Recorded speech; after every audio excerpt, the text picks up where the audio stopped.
Welcome to our channel. Today we how to update HubSpot workflows without breaking contacts, beginner guide step by step clearly. To update HubSpot workflows without breaking contacts, start by logging into your HubSpot account. Navigate to the Automation tab in the main dashboard. Select the Workflows option from the drop-down menu. Locate the workflow you want to update and click on it to open the editor. Before making any changes, review the current settings and configurations.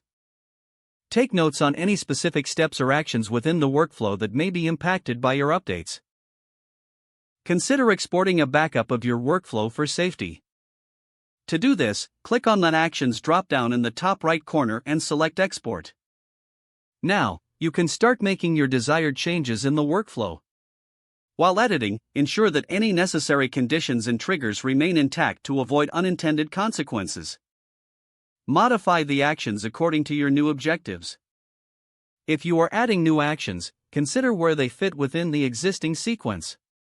For any changes that may disrupt existing contacts, strategize to implement them during off-peak hours. This will minimize the impact on your contacts.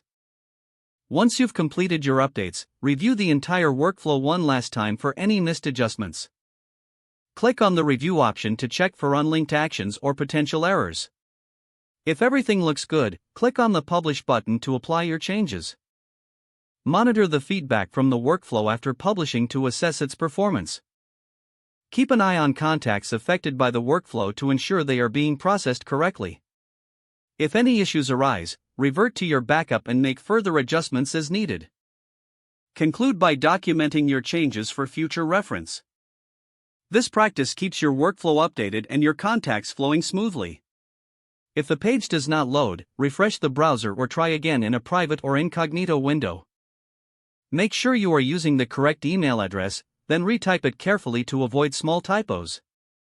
If your password is not accepted, use the Reset option and create a new strong password you can remember. Check your spam folder for verification or security emails, then complete any requested confirmation steps. Enable two-factor authentication if available to improve account security and reduce unauthorized access risk. After signing in, review your profile details so your contact information and settings are accurate and current. Don't forget to like this video and subscribe to our channel for more step-by-step tech guides.